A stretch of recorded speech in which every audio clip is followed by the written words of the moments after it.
Planting your garden. The other day, a friend of mine said something that's really stuck in my head. She said that she doesn't feel that she should bother God now with her own small problems when the bombs are falling and the children are dying. She loves to work in her garden, to put her hands into the dirt. But she knows that when she feels the joy of that, somewhere in the world at the same moment, someone else is feeling terror. Someone else is dying. And doesn't that cancel out the joy? Doesn't the suffering of others expose our joy as foolish, as an illusion? And I know how she feels. I feel that way myself sometimes. A lot of the time. That's why the vision of the 20th century Polish mystic, St. Faustina, is so important to us now, on this Divine Mercy Sunday, the Sunday she inspired.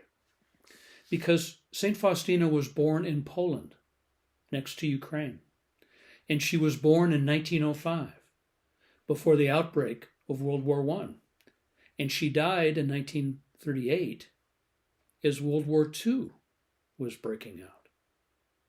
And out of that experience of fear and death and brutality came this image of Jesus walking towards her, his infinite mercy raying out of his heart.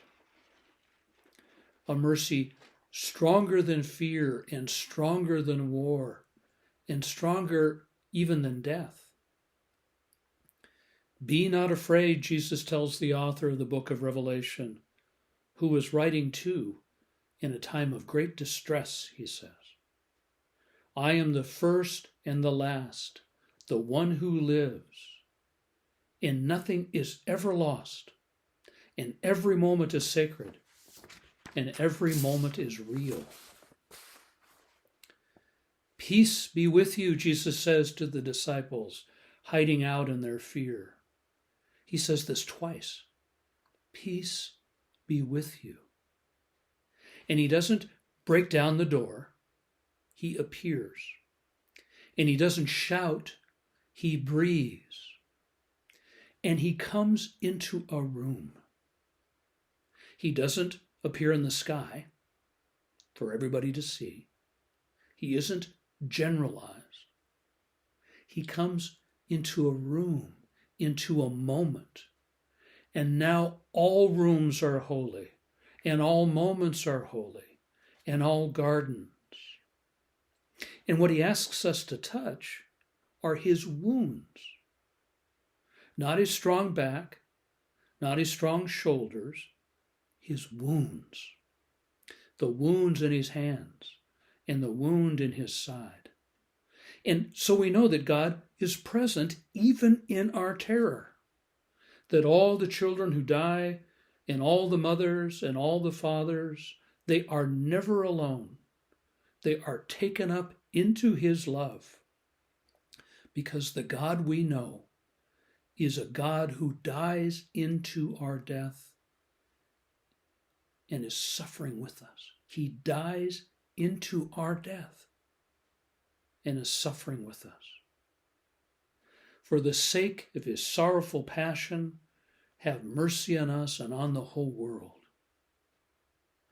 This is the prayer we repeat in Faustina's Divine Mercy Chaplet on every decade bead in the Rosary.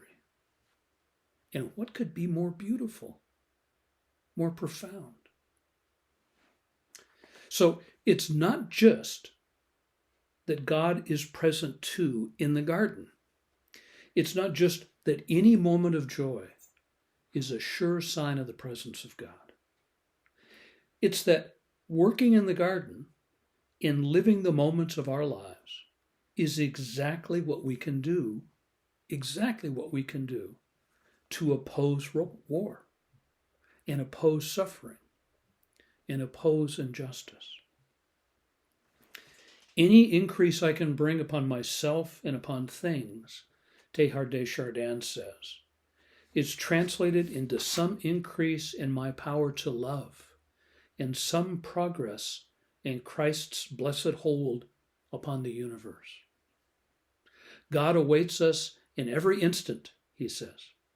He is at the tip of my pen, my spade, my brush, my needle, of my heart and of my thought.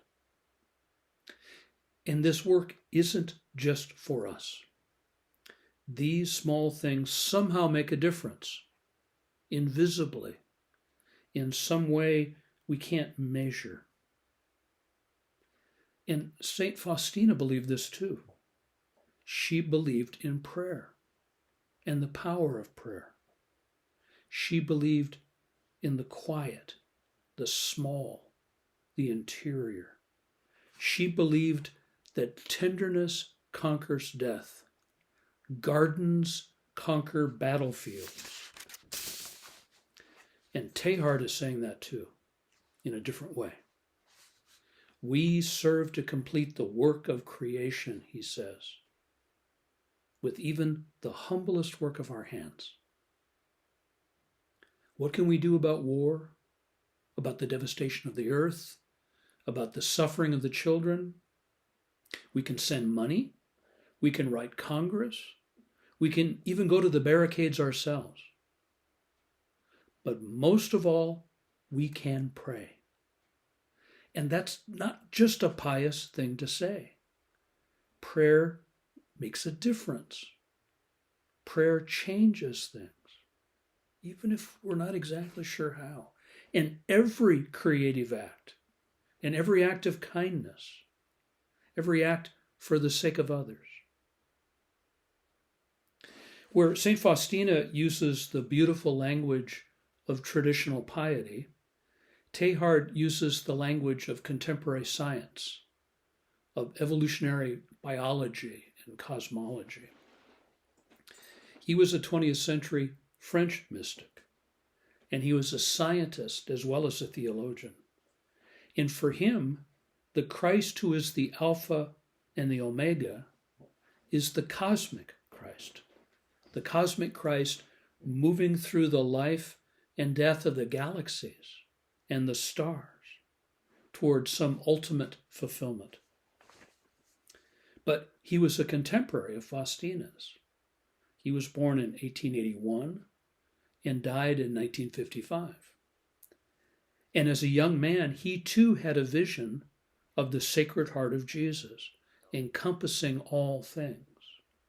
And his joy in the boundless creativity of Christ was given to him in the midst of war, when he was serving as a medic in the trenches of World War I. And he knew in his heart what Faustina knew too, St. Faustina. He knew that we don't have to hold the moments together. God does. Jesus, Faustina says, I trust in you. I've come to think, Teilhard says, that the supreme prayer we can offer up during these hours when the road before us is shrouded in darkness is that of our Master on the cross. Into your hands I commend my spirit. To the hands that broke and gave life to the bread, that blessed and caressed, that were pierced, to the kindly and mighty hands that reach down to the very marrow of the soul and mold and create, to the hands through which so great a love is transmitted. It is to these that it is good to surrender our soul. And above all, when we suffer or are afraid. And in so doing, there's a great happiness and a great merit. Trust in him, St. Faustina tells us. Trust in him. Eternal God, she prays, in whom mercy is endless and the treasury of compassion inexhaustible. Look kindly upon us and increase your mercy in us, that in difficult moments we might not despair nor become despondent, but with great confidence submit ourselves to your holy will, which is love and mercy itself. These are our prayers, now in this moment and in every moment, even if the world ends, even to the end of time. This is our faith, no matter what happens. Jesus, I trust in you.